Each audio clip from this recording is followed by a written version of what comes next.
On va ouvrir la Bible. Si vous avez eu la bonne idée d'amener votre Bible avec vous, vous pouvez l'ouvrir. Et vous pouvez l'ouvrir dans la première épître de Pierre au chapitre 3. Et le temps de vous laisser ouvrir votre Bible, on va prier simplement que Dieu bénisse sa parole et qu'il nous enseigne par elle. Notre Dieu, bénis ces textes de ta parole que nous lisons. Aide-moi à les expliquer avec clarté. Bénis ces moments. Que tu sois glorifié. Au nom de Jésus-Christ. Amen. Alors c'est jour de baptême, après-midi de baptême, et le baptême c'est littéralement une immersion. Quand vous voyez dans votre Bible le mot baptême ou baptiser, vous pouvez traduire par immerger ou par plonger, c'est la même chose. Et ce baptême, il ne sauve pas. Il ne sauve pas, il ne change pas la vie de personne, mais il représente quelque chose de fort, un engagement dans la vie d'Iliana aujourd'hui, d'une autre jeune femme qui s'est fait baptiser ce matin et de tant d'autres qui se sont déjà engagés devant Jésus-Christ et devant les chrétiens et d'autres qui s'engageront encore. Je voudrais vous parler cet après-midi de ce qui est, je crois, le premier baptême mentionné dans la Bible. On va regarder tout à l'heure dans la Genèse, mais c'est un personnage qui est décrit dans le livre de la Genèse. Cet homme, c'est Noé. C'est lui qui est décrit d'une certaine manière comme la première personne baptisée de la Bible. Il est connu, je pense que vous avez tous et toutes déjà entendu parler de Noé. Il est connu pour avoir construit cette arche, ce bateau gigantesque, et être passé au travers du déluge. Il a passé un certain temps à construire ce bateau, et ainsi il a pu échapper à la mort, une mort que Dieu avait annoncée sur le monde par le déluge. Et dans la première lettre de l'apôtre Pierre, au chapitre 3 et au verset 21, il nous est parlé de ce déluge, des eaux du déluge, et il nous est dit que cette eau était une figure du baptême, qui n'est pas la purification des souillures du corps, mais l'engagement d'une bonne conscience envers Dieu, et qui maintenant vous sauve, vous aussi, par la résurrection de Jésus-Christ. Cette eau du déluge était une figure du baptême. Et c'est en ce sens-là que Noé est en quelque sorte le premier baptisé de l'histoire biblique. C'est une image du baptême. Alors on a des choses à apprendre de cet homme qui a vécu il y a plusieurs milliers d'années. On va apprendre 3 choses. La première, c'est que le déluge, c'est un jugement qui passe sur un monde corrompu.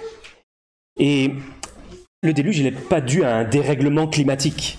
On entend beaucoup parler de ça, on voit des grandes catastrophes. Quand il pleut beaucoup, on dit « Ah, c'est le déluge ».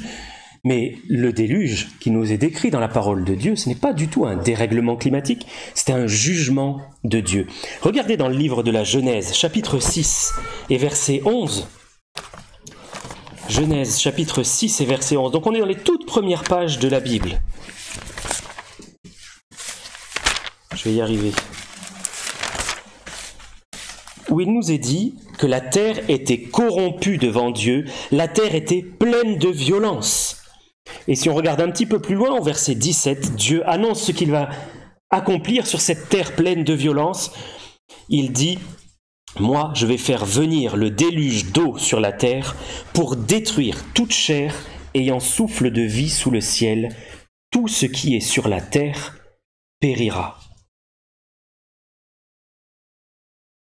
Il y a eu un jugement, il y a plusieurs milliers d'années, qui a détruit une bonne partie du monde visible et des êtres qui vivaient sur la terre. Les hommes en faisaient partie. Et la terre, aujourd'hui, est promise à un autre jugement. Un autre jugement qui va arriver non pas par le déluge, mais l'apôtre Pierre, encore lui, nous le dit, dans 2 Pierre, chapitre 3, versets 5 et 6.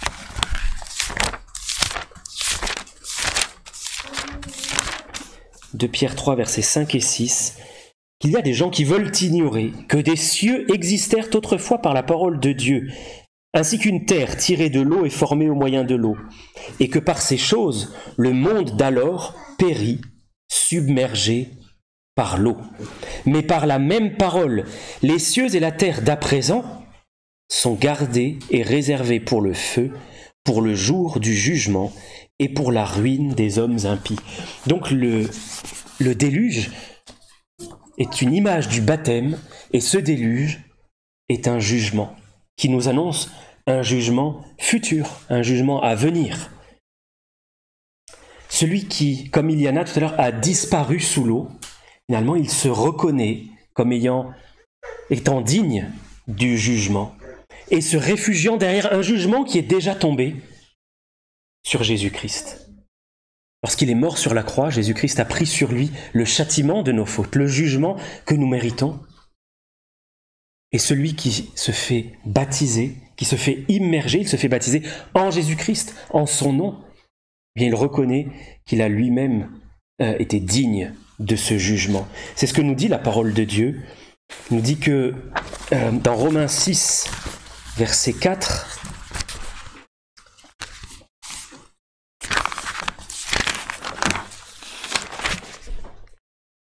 il nous dit que nous avons donc été ensevelis avec lui, avec Jésus-Christ, par le baptême en sa mort, afin que comme Christ est ressuscité des morts par la gloire du Père, de même nous aussi nous marchions en nouveauté de vie. Nous avons été baptisés dans la mort du Seigneur Jésus-Christ. Et c'est quelque chose que l'on entend assez peu, mais le baptême c'est aussi une forme, une image du jugement.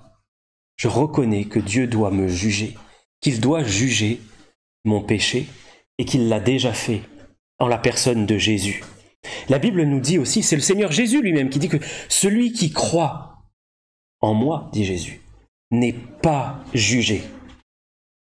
Celui qui croit au Christ n'est pas jugé, parce que le jugement est déjà tombé sur lui.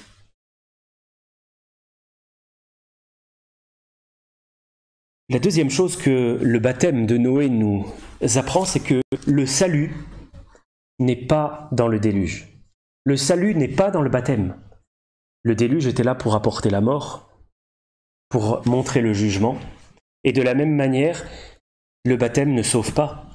Iliana n'est pas sauvée depuis qu'elle s'est fait baptiser. Iliana est sauvée parce qu'elle a fait la même chose que Noé.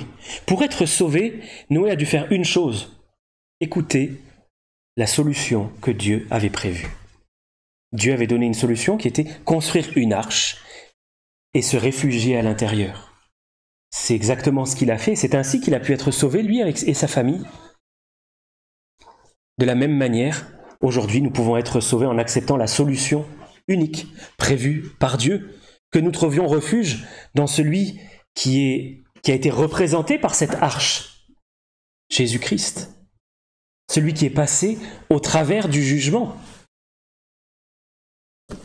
et qui amène à bon port.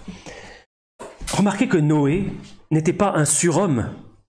Alors il nous est présenté souvent comme un héros, mais Noé c'était un homme comme vous et moi, un croyant. Il n'avait pas de pouvoirs spéciaux, il n'avait pas la force en lui-même d'échapper au déluge. Et de la même manière, aucun de nous n'a la force d'échapper au jugement promis par Dieu. Il a été sauvé parce qu'il a accepté l'unique solution prévue par Dieu. Et nous, chrétiens, nous ne sommes pas des surhommes, nous ne sommes pas meilleurs que les autres. Mais nous avons reconnu dans la parole de Dieu et dans la solution que Dieu a prévue, la seule solution pour échapper au jugement.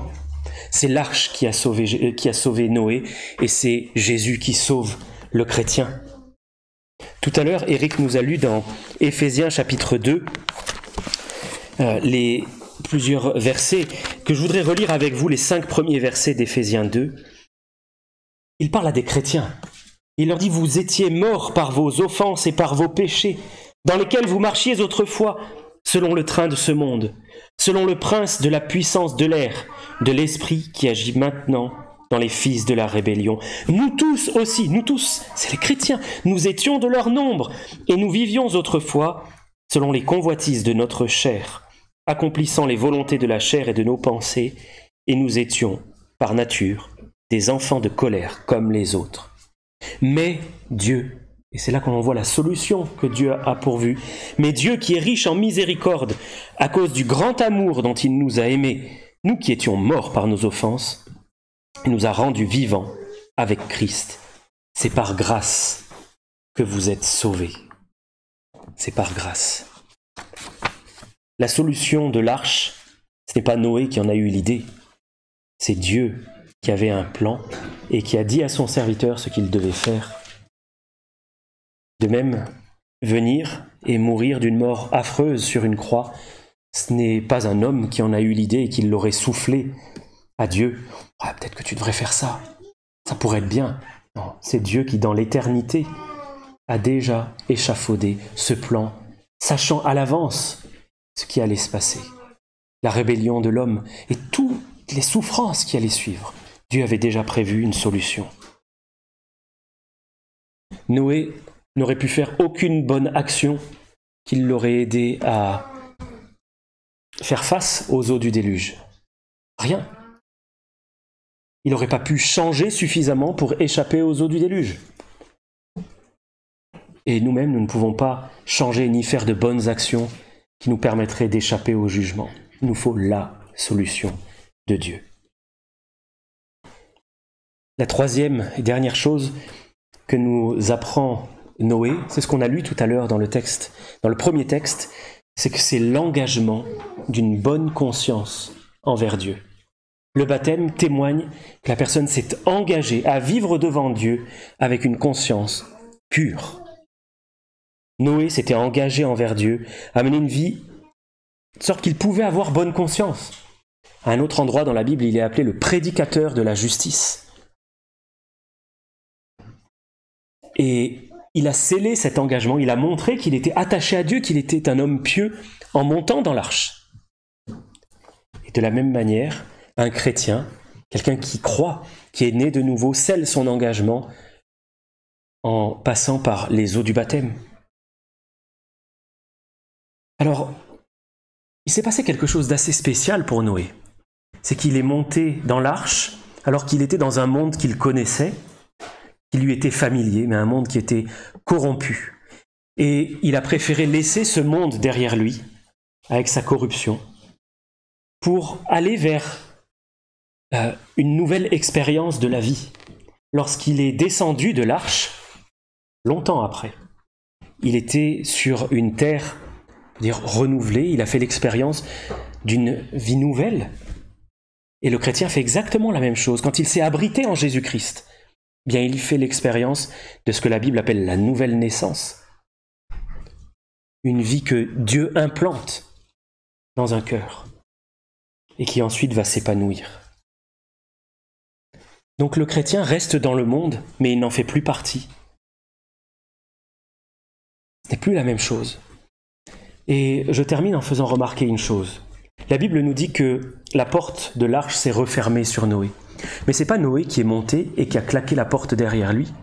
La Bible nous dit que Dieu ferma la porte de l'arche. C'est Dieu qui décide du temps où l'ère de la grâce est terminée. Il reste encore du temps pour s'abriter dans l'arche qu'est Jésus-Christ, par la foi. Ça se fait simplement en croyant, avec le cœur.